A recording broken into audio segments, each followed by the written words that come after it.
I really don't want you at the wedding. I don't want to associate with someone like you who'd resort to illegal means just to be popular with the opposite sex. I wish he'd cut ties with you. You're not fit to be his sister. What are you talking about? Before I could respond, the call ended.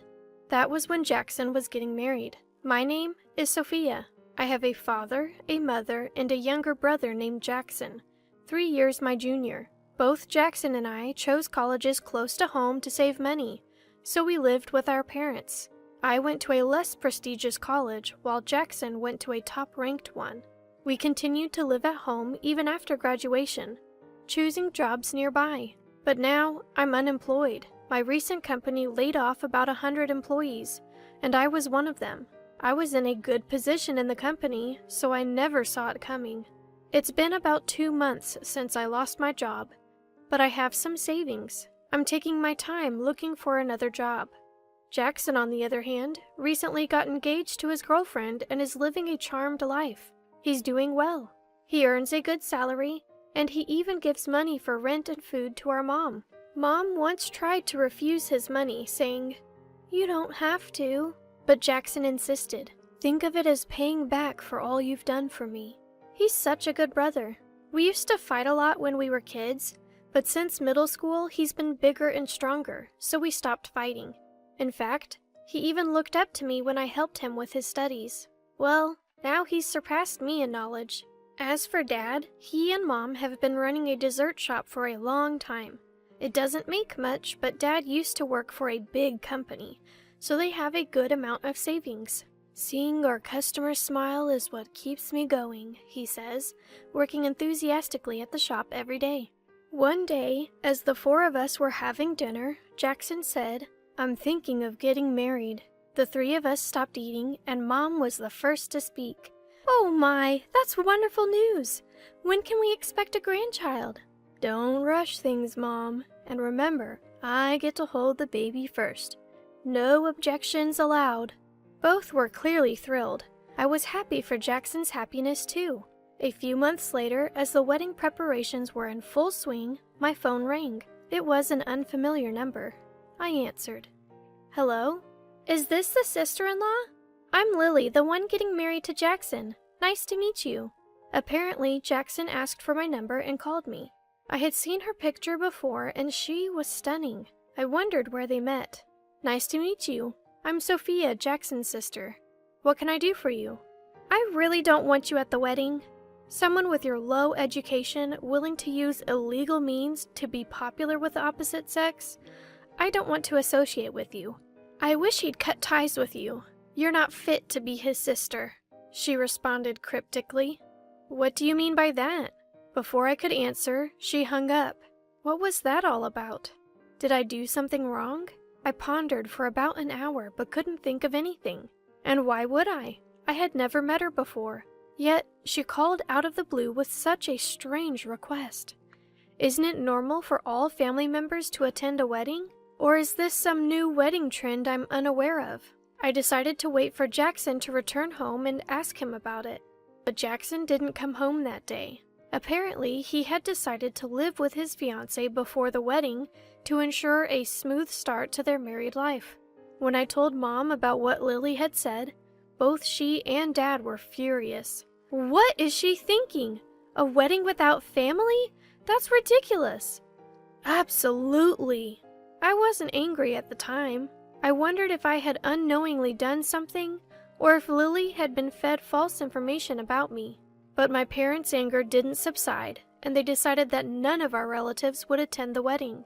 So it seems that no one will go to Jackson's side. According to Jackson, Lily's family members all graduated from top-ranked universities and held prestigious jobs. She felt embarrassed that her fiancé's sister, me, didn't have a stable job and attended a lower-ranked college. Dad was livid. Discriminating based on education? Ridiculous! Jackson apologized to me later, but we never discussed that topic again.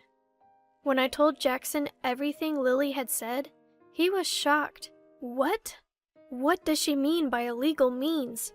Sis, you didn't do anything like that, right?" It seemed Jackson was hearing this for the first time. When I denied it, Jackson said he'd talked to Lily. A few days later, Jackson called. It seems that the truth has been revealed. Apparently, Lily had been suspicious because of the drastic difference between my high school and college photos. That should be it. I was quite chubby in high school. However, after entering university, I realized that I would no longer be popular. So I went on a strict diet and dropped my weight from 220 pounds to 150 pounds. But Lily couldn't believe it. She struggles to lose just 2 pounds, so she believes I must have used illegal means to drop 70 pounds? Given my lower education, she thinks it's plausible. Jackson tried to convince her. She just worked hard on her diet. But Lily wouldn't listen. Even worse, both Lily's father and mother believed her and insisted I shouldn't attend the wedding. I was so taken aback by this that I was at a loss for words. I decided, with my parents' agreement, not to attend the wedding. A few days later, Lily called again. "Sister-in-law, you're the worst! Because of what you told me, we were humiliated." "What? I didn't do anything. I just chose not to attend. I just didn't attend the wedding." The next day, Jackson called to apologize for Lily's behavior. "You let Lily walk all over you," I warned. Jackson replied, "I'm sorry, but I can't stand up to her." Apparently, one of Lily's relatives is a major client of Jackson's company. His career and future promotions hinge on staying in this person's good graces. If he upsets them, the business deal could be canceled, and Jackson could lose his job.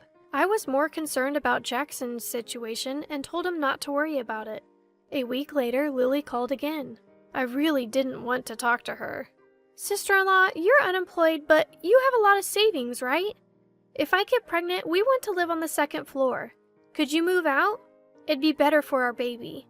I don't want to say this, but being around someone who'd resort to such means to gain popularity is bad for the child's upbringing. Indeed, my parents live on the first floor and I have a room on the second. She wanted to use my room for their unborn child. Without hesitation, I declined. "That's not possible. Goodbye." And I hung up. Although I haven't found a new job yet, I've been making money through Forex trading using my savings, and I contribute more to the household expenses than Jackson does. I was content living with my parents, and I had no plans to marry anytime soon. But I was worried that refusing Lily might affect Jackson's career.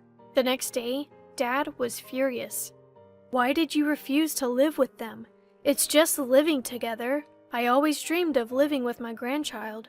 Are you trying to take that dream away from me?" Dad's face is red and angry. I explained everything Lily had said. Dad calmed down. "So, they want to kick you out and take over the second floor because you're bad for the baby's upbringing? Unbelievable. But if things continued this way, Jackson would always be under Lily's thumb. That's why Lily always calls me directly, not my mom. I told Mom, I'll move out. It should solve everything. Besides, they won't live here forever. Jackson always talked about living in a beautiful, spacious house. Dad was silent for a while, but then said, "All right," and hung up. A few days later, I moved out to live on my own. Soon after, Jackson and Lily moved into my parents' house. Lily began preparing 2 rooms, one for their baby and another as their bedroom. Half a year passed. Mom called me. Since they moved in, they haven't paid any living expenses or rent. But I can't believe Jackson would do that. I think Lily might be stopping him. Why do you think that? Well, Lily doesn't cook at all, uses the bathroom whenever she wants, and keeps the heater on all winter. The electric bill is sky high. She keeps saying she's about to give birth, but her belly isn't getting any bigger. Apparently, Mom was doing all the housework, including cooking. The next day, I called Jackson. "Jackson, how's living with Mom?" "It's fine.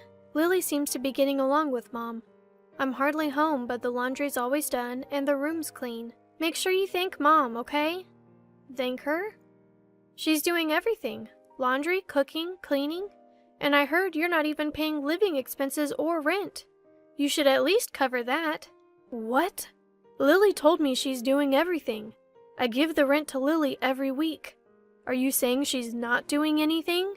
It seemed Jackson was clueless. A few days later, Jackson invited everyone for dinner at their place. Mom made lots of pizza, my favorite. It seemed Lily was helping, but Mom told me she was just doing it reluctantly because her relatives and parents were coming. The doorbell rang. It was Lily's parents. As we all sat down, Mom said, "I hope you enjoy the meal, even if it's nothing special. It all looks delicious, doesn't it, dear?" "Yes, it does." Lily's parents complimented the food, making Mom blush. Suddenly, Jackson raised his voice. "Before we start eating, can I say something?" He turned to Lily. "You haven't been paying the rent I gave you to give Mom, have you? And what exactly have you been helping Mom with?" "What? Money? What are you talking about?"